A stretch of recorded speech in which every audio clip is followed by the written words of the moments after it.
How you doing, guys? I'm Adam at Leeds Fest for day 2, and I've got swimmers with me now. How are we doing? Good. How you doing, man? I'm all right, man. Cheerio. Cheerio. Cheerios. Brilliant. Oh, yeah, man. So what's it mean to you guys to be over here playing Leeds Festival?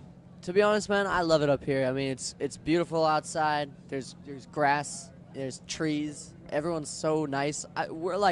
We have family from like the northern England area, so we're like we feel at home. Yeah, they're from like the Lake District, but still it's like we feel at home here.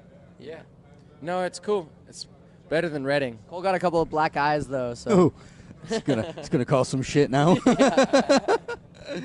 So how does we've been asking a lot of the bands from America and overseas how Leeds and Reading compare to like American festivals? I think the main point that's been brought up is there's not really camping over there or anything like that. Yeah, the only place that you can camp is Coachella, but Coachella camping, it's like you're in the desert, it's 100 degrees, and also like Coachella kind of sucks. I mean, it's basically like you're not there for the music. No. People come to Reading and Leeds, it's like a rite of passage.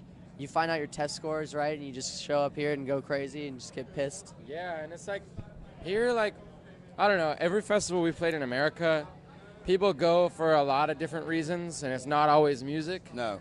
And here it's like a bunch of drunk teenagers who just want to get fucked and listen to music. You know? And no one cares if you're like 16 and drinking, or well, I guess 18 and drinking. You know, it's like, but I think there are about 12 out there and drinking, mate. I don't. But like in the States, like you get in so much trouble. Oh, yeah. And so that's part of it. It's like to drink and chant and everything. And It's be like merry. entirely such a British thing. Well, because in America, yeah, like our main culture that we based all of America off of is no drinking and no dancing. You know? That's fucked up. And you guys have like a real culture that's about drinking, singing, and being merry. You know what I'm saying? Yeah, definitely. Robin Hood and his merry men. Yeah, Robin Hood. So, I mean, you can't really go on your guys' social media pages without you getting slated a little bit at the minute because it's been a while since you put some music out. Is there anything in the pipeline, and what can we expect from any potential future releases? Okay, so we, for like 2 years, so we just toured Drive North for a really long time, and we got a lot of awesome fans because of it, but then like we didn't come up with anything. Last Friday, we finally put out a song, and it's called Berkeley's on Fire. Yep. And we didn't tell anybody, and I stayed up till 6 a.m. to watch their reactions because it was so funny because they were just like, what's going on? There's a new song. And then the fact that we put out that song was kind of a lot for us because it's like technically a risky song. Yeah. But it went over like better than we thought it was going to go. You know, we wanted to kind of set the stage for what's to come, which no one knows about. But obviously stuff is coming, and music will come soon. But it's all about the process, am I right? Definitely. I mean, a lot of bands are currently kind of experimenting with what they want to do musically. Is there anything you guys have experimented with what's coming out, or anything that you feel like you want to experiment with? For us, like that's what music is about for us, is experimenting and having fun, and that's part of the reason it took so long for us, is because we didn't want to just go into a studio and do what we can always do. You know, because we can make an album on GarageBand and it'll sound like a cheap version of what we do. Yeah. But we went into a studio for a while and just got really weird and had fun with weird music shit. And that's what's cool about our generation, and why people liking Berkeley's on Fire is a good thing, because it means that they're ready to hear some very strange music. But it's not strange in the sense that they're just gonna be like, what is this? It's more just like it's a rock band playing music that we've been, writing. We've been writing songs for 15 years, but we're giving it to them with like a different avenue. It's like we're using harmonics more. We're using like certain electronic samples, but not like in a cheesy or poppy way. It's like really to like push the envelope how someone like out here, I guess it'd be like grime would do. You know, like grime, they're like the punkest shit out right now. Oh, yeah, definitely. Like, and we saw that at Leeds a couple years ago, and we were like, okay, well, like, dude, let's do that. Like, that's what people like, so we were like, screw the barriers. That's it, yeah, definitely. That's the best way to be. Just do what you want to do. Yeah. Hope for the best. So, I mean, talking about hoping for the best, you guys are growing massively over here at the moment, and you're tipped to do big things. Do you feel any pressure when you come over to the UK? And We feel so comfortable out here, man. It's ridiculous. Hey, it's like people just want to drink and dance and be merry. It's like, we're just having, like, everybody just wants to have fun, and that's why we play music, is to have fun, and the more people that come, the more it's working, I guess. Yeah, and just like, I guess out here, the like culture surrounding rock bands is pretty good, and it's like pretty stable. It's always, but like you always got to push the envelope, and like it's now is like this time in rock where we can either turn like right, keep on the path, or turn left, and it's an exciting time to be in, and hopefully like our fans out here that keep growing with us will like join us on this journey, and it's gonna be sick. So going back to festivals, what would you say is the best and worst thing about festivals? As a band, the worst thing about festivals is like, to be honest, it's kind of hectic. It's like it's not like what people think it is. It's work. Yeah. But it's like it's fun work. Our job rules. It's not like we're getting massages and living in the back.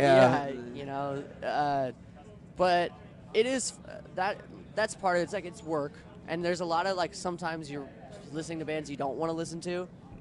You go to a festival, it's such a wider range of bands, and you love some of them, you don't love some of them, and so that's part of it. It's constant noise. But what's great about it is seeing the people.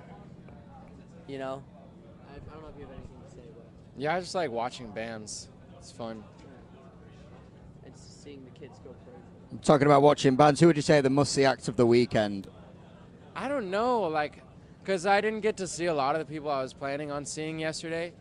So I'll tell you who I'm excited to see. I'm excited to see Dreamwife, excited to see Maggie Rogers. I really enjoyed The Regrets, really enjoyed Creeper. They're brilliant. They're absolutely brilliant. Post Malone is fucking great. Yeah, Post Malone was wonderful yesterday, and also, like the Kooks are one of the best bands ever. Oh yeah, man, Kook's gonna be absolutely brilliant. We saw him a couple times this week because we've been sort of on the same circuit. Yeah. And it's just so refreshing to see like a real, just genuine band play,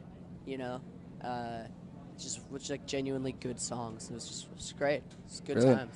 Yeah, and also tomorrow, like today is a pretty good day. Tomorrow's like an insane day. Yeah, man. I'm excited. I'm coming back to see Kendrick Lamar and Brockhampton and Sunflower Bean. Shout out to our friends. Yeah. Who would you guys like to see headline the festival next year? Honestly, I had no problem with BBK being so sick a couple years ago. Like, that's what the people want, and it's not fake at all, but that'd be cool. I really think, I don't know, like, I'm a big vaccines fan. I mean, they're pretty big, right, out here.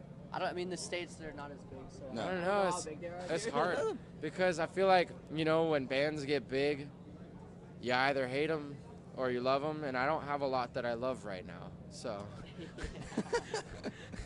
Yeah, it's like it would be cool to see which younger band ends up headlining because for the last couple years it's been like, okay, we know Blink is awesome, we know Red Hot Chili Peppers are big, Fall Out Boy, they're great, like they're big bands for a reason, but it'd be sick to see.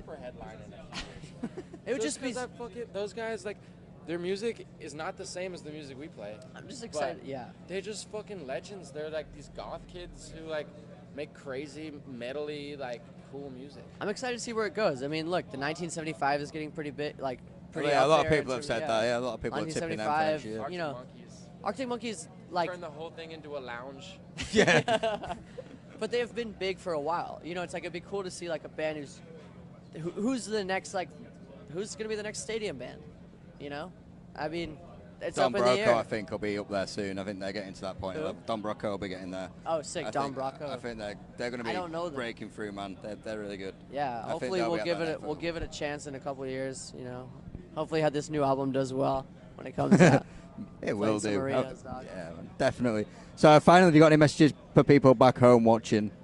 Yeah, definitely don't ever stop going to shows because it will make you who you end up being. Mom, Dad, we love you, and we're here in Leeds. Rock and roll. Thanks so much, guys. Thank you for your time. Thank you.